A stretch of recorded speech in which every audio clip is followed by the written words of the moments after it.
They had always called her lame, not because she was broken in spirit, but because her leg never healed right after the accident. The village remembered her limp more clearly than her name. To them, she was a burden, a mouth that ate but did not earn, a shadow that slowed everyone else down. And on the night they decided to abandon her, the rain fell so hard it felt like even the sky had turned against her. She had begged. Not loudly, she had learned long ago that loud begging only invited cruelty, but softly, with cracked lips and shaking hands. Her words dissolved into the storm as they dragged her to the edge of the ravine beyond the fields. No one met her eyes. Not the men who lifted her, not the women who turned their faces away, not even the boy who once promised he would marry her when they were children. They left her there, wrapped in nothing but a thin shawl, her bad leg twisted beneath her, mud swallowing her fingers as she tried to pull herself forward. Hours passed. Maybe days. Pain blurred time into something shapeless and cruel. She crawled because crawling was all she had left. Every movement tore through her hip like fire. She tasted blood when she bit her lip to keep from screaming. She didn't want to die there, not because life had been kind, but because somewhere deep inside, a stubborn spark refused to go out. Miles away, a lonely rich rancher rode the fence line of his land, irritated more by the silence than the storm. Elias Crow had money, acres, cattle, and a house so large it echoed with emptiness. His wife had died years earlier, taking warmth with her, and the town admired his success while whispering about his solitude. He rode at night because sleep brought memories, and memories hurt worse than exhaustion. His horse stopped suddenly, ears flicking forward. Elias frowned and followed its gaze. At first, he thought it was an animal, wounded, maybe dying. Then he saw her hand move. Weak. Desperate. He dismounted without thinking, boots sinking into mud as he knelt beside her. She flinched when his shadow fell over her, raising an arm in a useless attempt to protect herself. Her face was bruised, eyes fever-bright, hair plastered to her skin. "Easy," he said, his voice rough from disuse. "I'm not here to hurt you." She tried to speak. Nothing came out but a broken sound that twisted something deep in his chest. When he touched her shoulder, she was burning with fever and shaking uncontrollably. "They left you," he muttered, anger rising like a storm of its own. He lifted her carefully, noticing how light she was, too light. She clutched his coat with surprising strength, as if letting go meant disappearing entirely. And for the first time in years, Elias felt needed. As he rode back to the ranch with her cradled against him, rain soaking them both, he didn't know yet that this broken girl crawling through the mud was about to change everything he thought he knew about strength, worth, and love. She woke in a bed that smelled like clean linen and something unfamiliar, safety. For a terrifying moment, she thought she was dead. Then pain surged through her leg, sharp and undeniable, and she gasped. Elias was there instantly, sitting in a chair beside the bed as if he hadn't moved in days. He stood too quickly, knocking the chair back. "You're awake," he said, relief softening his usually hard voice. Panic flickered across her face. She tried to pull herself away, dragging her injured leg until pain forced a cry from her throat. "Please," she whispered. "I'll work. I'll clean. I won't be trouble." Those words, so practiced, so resigned, hit Elias harder than any accusation ever could. "You don't owe me anything," he said firmly. "You were dying out there." Tears slid down her temples, disappearing into the pillow. No one had ever said that to her before. Not without expecting something in return. Days passed. Then weeks. Her leg was worse than he'd feared, old damage, untreated fractures, infection, but the doctor said she'd live. She moved slowly, awkwardly, apologizing for every sound she made, every step that took too long. The ranch hands stared at first, unsure what to make of the limping girl their boss had brought home. Elias shut that down fast. "She's under my protection," he said once, voice cold as iron. "Anyone who forgets that can leave." Slowly, she began to heal, not just her body, but the way she held herself. She laughed one evening at something small, then froze, as if waiting to be punished for it. Elias just smiled. It felt like the sun breaking through clouds that had hung over his house for years. One night, she confessed everything, the names they called her, the way they'd abandoned her, how she'd believed them when they said she was worthless. Elias listened without interrupting, fists clenched so tight his knuckles went white. They were wrong, he said when she finished. And they don't get to decide who you are.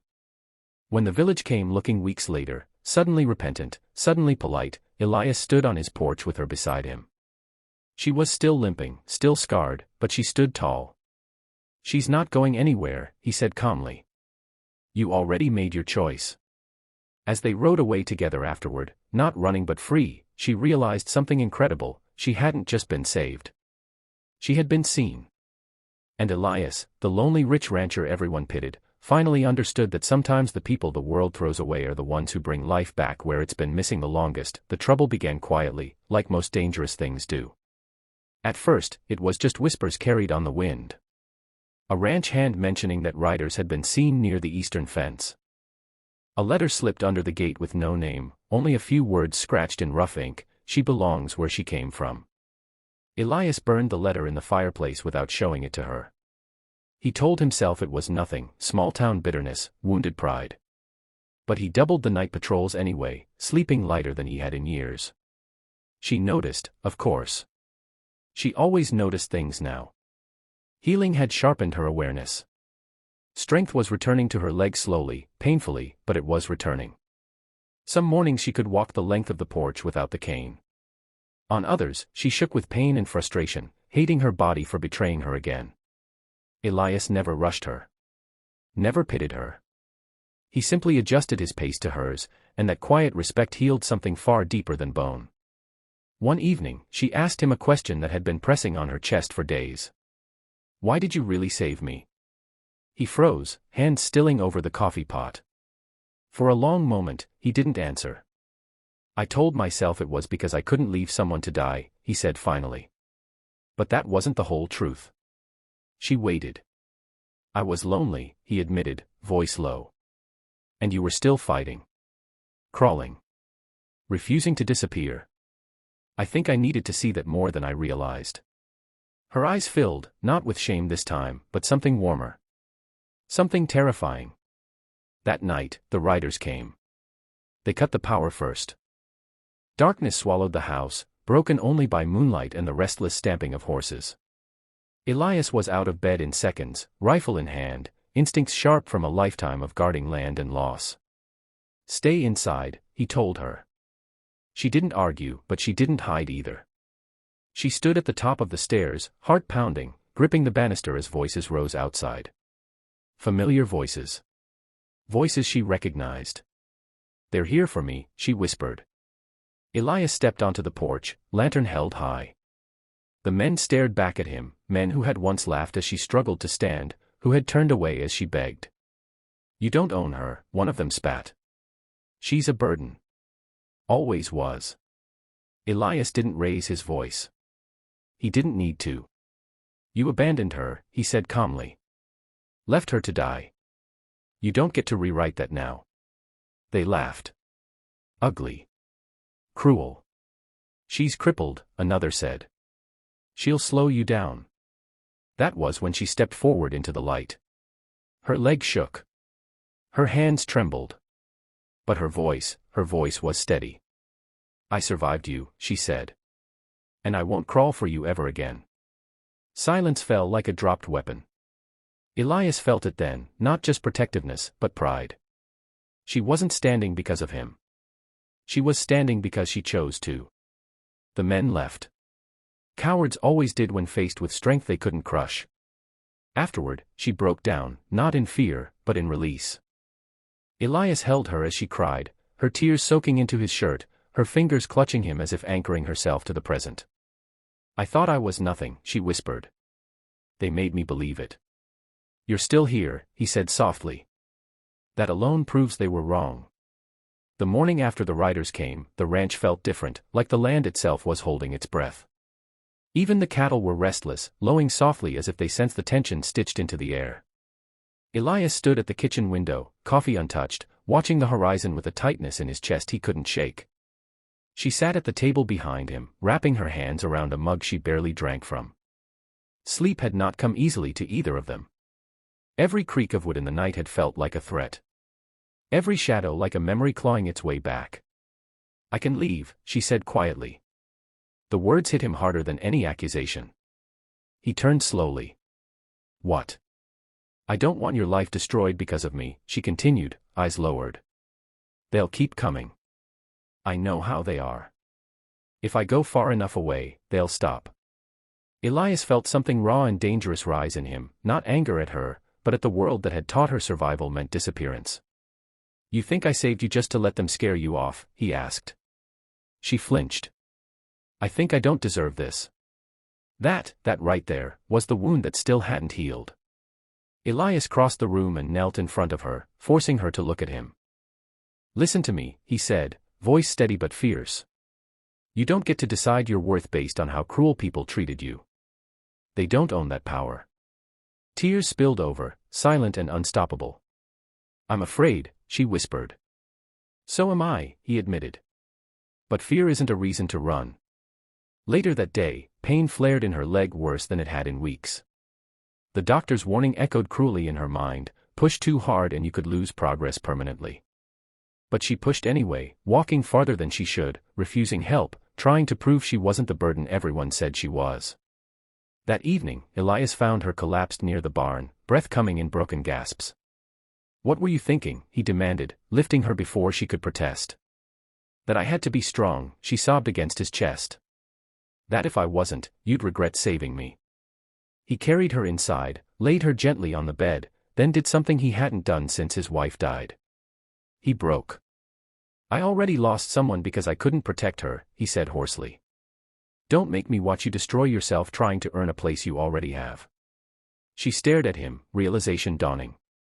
He wasn't just afraid of losing her to the world, he was afraid of losing her to herself. Recovery was slower after that setback. Some days she hated her body. Some days she hated herself for still believing the voices that called her useless. But Elias was there for all of it, the anger, the tears, the silence. And slowly, something else began to grow. Trust. One night, during a storm that rattled the windows, she woke from a nightmare screaming. Elias was there before she could even sit up, holding her until the shaking stopped.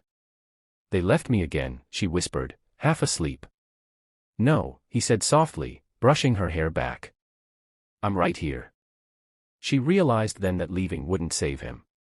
It would only break them both. Outside, the storm passed. Inside, something fragile and brave took root, a promise neither of them spoke out loud yet, but both felt settling into their bones. The town announced its gathering with church bells and folded notices pinned to wooden posts, a harvest meeting, they called it. A chance to mend fences, share food, speak of unity. Elias read the notice twice, jaw tightening.